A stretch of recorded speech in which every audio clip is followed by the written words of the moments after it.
Hey everyone, I wanted to take a few minutes to make this little video to show everyone how I did my micro anchor mount for the solo skiff. There's a lot of different options out there. Some people have made some really cool designs, some really cool mounts. Other people have made some questionable mounts on their skiff. Whatever, it's up to you. You do what you want to do. This is just what I did. I am also the type of person that I hate putting holes in a boat. If I don't have to put a hole in a boat, I won't do it. And so with that in mind, you'll understand why I chose this method to do it. This is also a method that I saw someone else do as well a couple of years ago. I just refined it and did my own little version of it. It's very similar, but I'm gonna go through basically the what, the why, and then the how. And don't mind all the mess in the background there. Sorry about all that. But this here is my skiff, and that is the mount right back here. Kind of show you guys real quick what I did. And so let's start again with getting a really good shot as to what I did. As you can see, my anchor sits pretty high off the water line, as well as pretty high off the back of the boat. I know a lot of people with other designs chose to run some angle iron or angle bar vertical, and then they ran another bar horizontal that attached to their motor mount. That works, but it puts this bar right across the path of where your motor is. Not that it's a big deal, because when you're driving the boat, it's never gonna get in the way. But when you're taking the motor on and off, that's where, me being a short guy, it was just, I didn't want to run across that being a problem. So taller guys may not have an issue, and that might be the design for you, but I wanted to clean this whole area up. This whole area is completely open, and I don't have to worry about, when the motor's up for whatever reason, that the prop's gonna hit the sides of the bars, or it'll just be difficult to take it on and off of the mount. So again, that's just the reason why I chose this method. So again, here's another quick little look at it, and I'm gonna go and break down each individual piece. So, all right, so to start with, in order to follow this method and this design that I chose, you need to start with this. This right here is the Skiff Lift Transom Saver.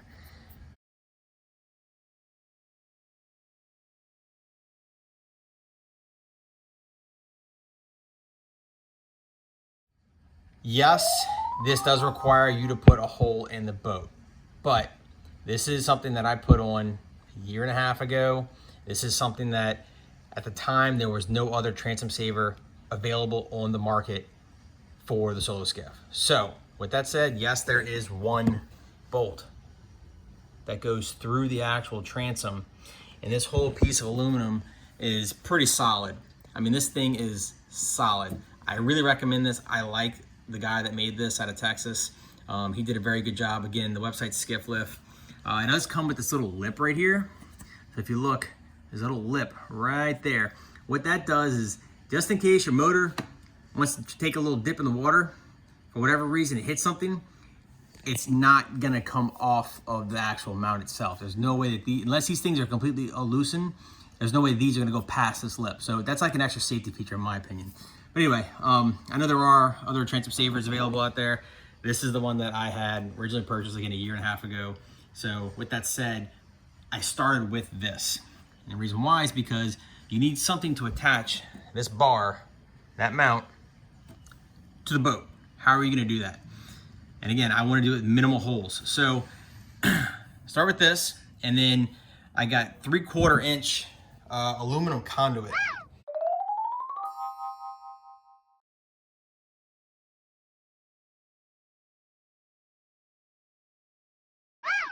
So this is 3/4 inch aluminum conduit at Home Depot. I think I paid like $6-7 for it. It's a 10-foot piece.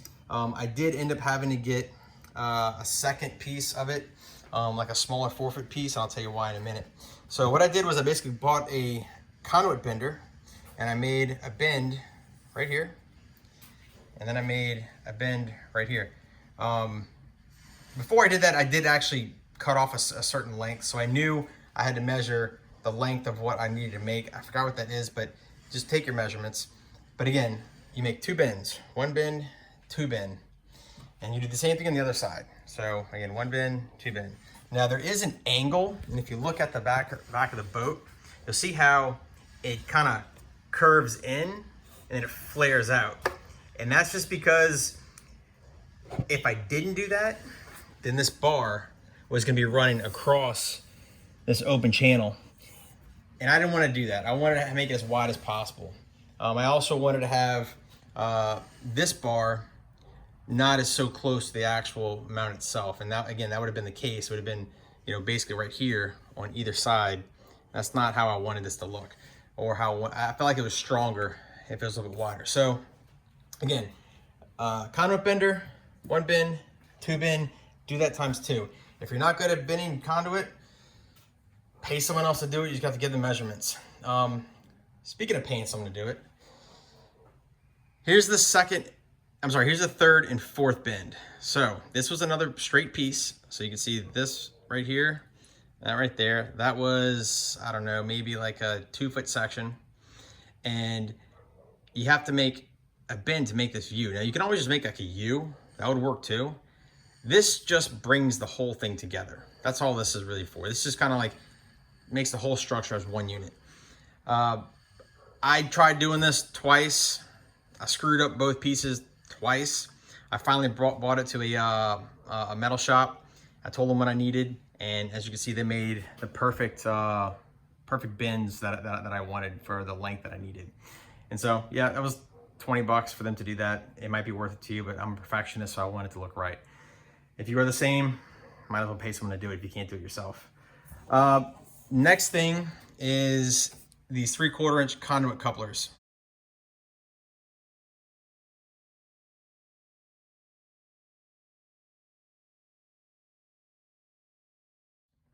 I believe these were like $2-3. I'll have a picture in the final video. You need only 2, so 1, 2. They come as a pack of 5. Again, you just need 2 of them. Not that expensive. Lastly, you need flat bar. So this is, I believe it's an 1/8 inch aluminum flat bar.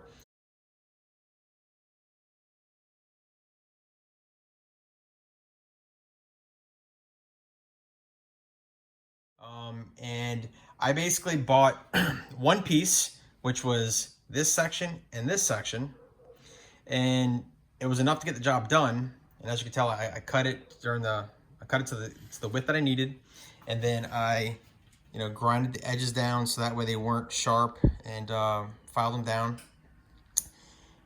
And then when I finally got to mount my motor, my power pole in there, the weight of this, it has some weight to it. I don't know, it's probably like 5-6 pounds, but it has some weight to it. When the weight of this is pushing down on this bottom part of the bracket, it was causing the aluminum to flex. So you can see how I actually doubled it up. So I bought a second piece, and I doubled up the aluminum down here, made it a lot stronger. This aluminum has a little flex to it, so I'd recommend either doubling up both of them or absolutely doubling up the bottom. Again, that's just what I did because I didn't want this thing to flex at all. This thing is solid. Going back to not putting holes in the boat. I haven't really made my final decision on this, but what I did do is, as you can tell, I zip tied it. I know some of you are gonna give me shit for this, but whatever. It works good for now. I am gonna get some bigger zip ties. I do know that if I just ran a through bolt straight through this, it'd probably work 10 times better. I'm not sold on putting a hole in this. I just don't want to ever have potential of holes getting in this. Most importantly, water getting into this. Most importantly, water getting in here. I don't want any water getting in this because I don't want potential rust or breakdown of yeah, it's aluminum, but I don't know. I just don't want water to accumulate inside of this over time. So I chose not to run screws through it. I'm looking at another option. I might get like a metal clamp style hose clamp or something similar like that. But again, these work great. For now, it's a temporary hold. I've only used it once.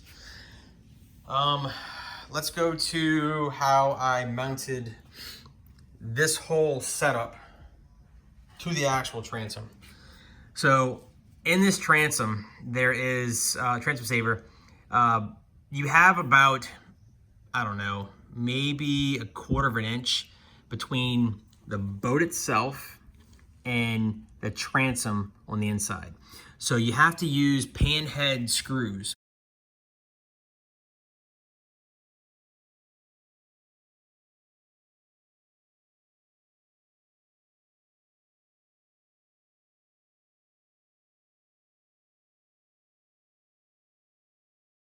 What I did was I drilled, a hole right where I need my screw to go through, and then dropped the screw in the hole. Pretty simple.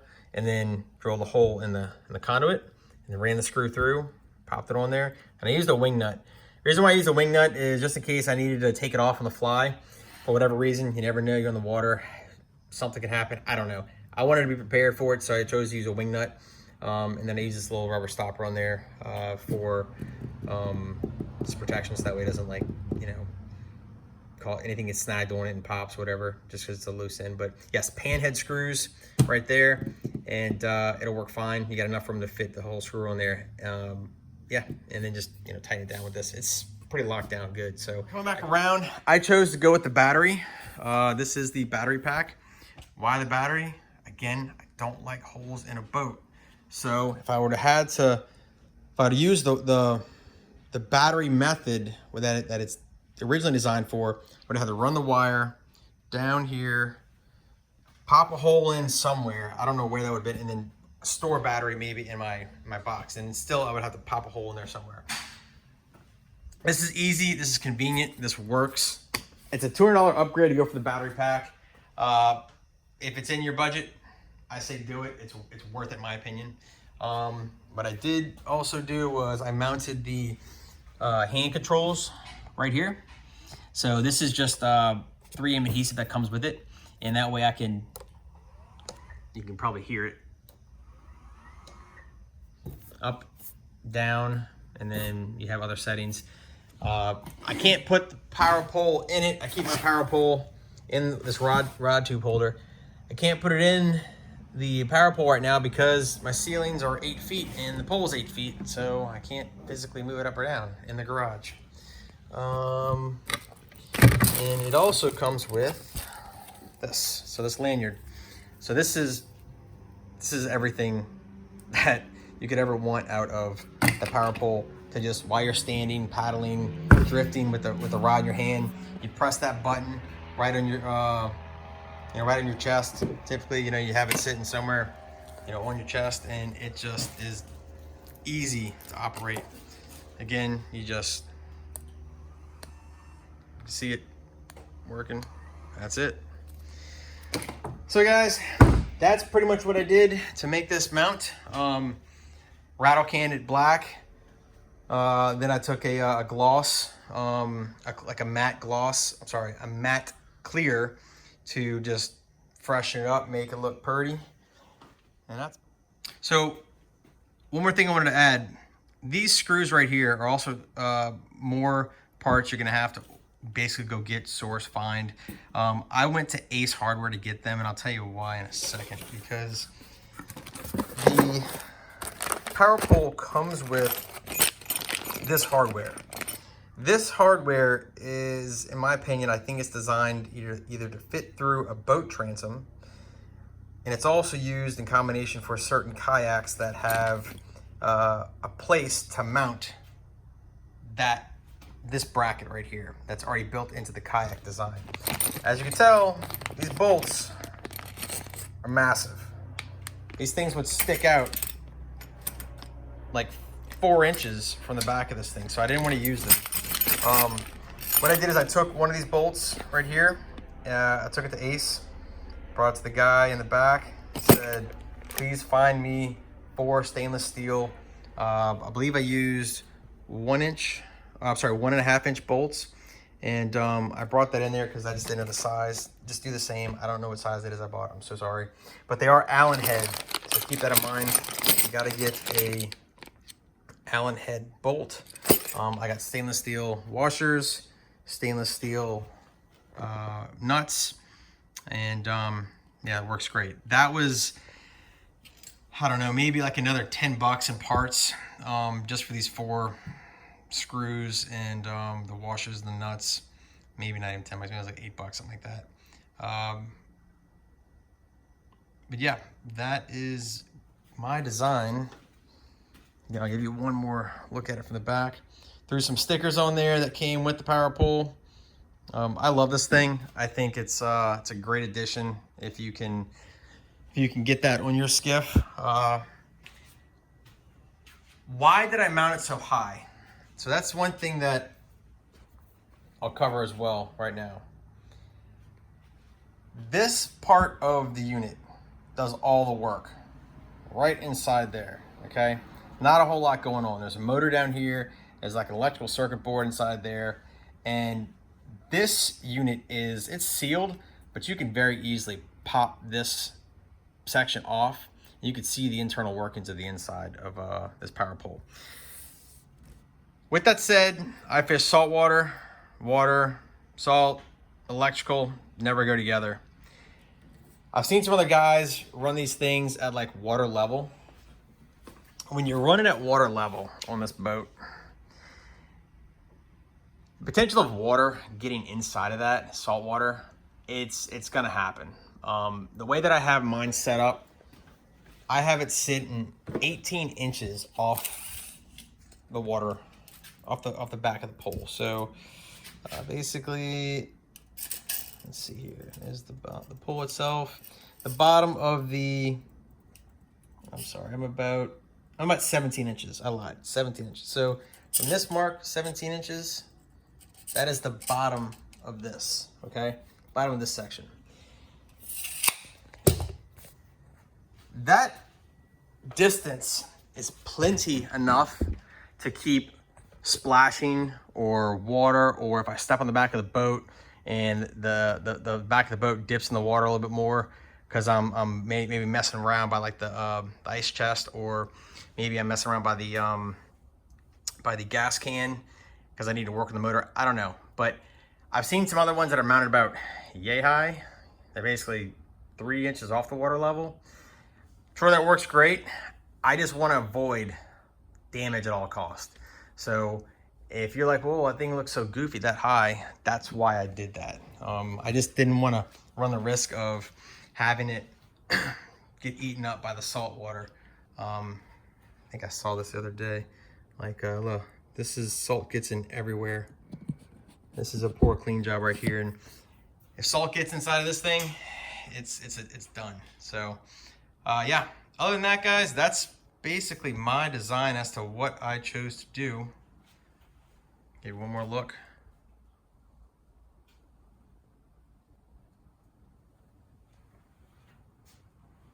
I am gonna get some rubber caps, basically like some rubber little end caps that go in there that help seal that up, and the whole thing will be sealed.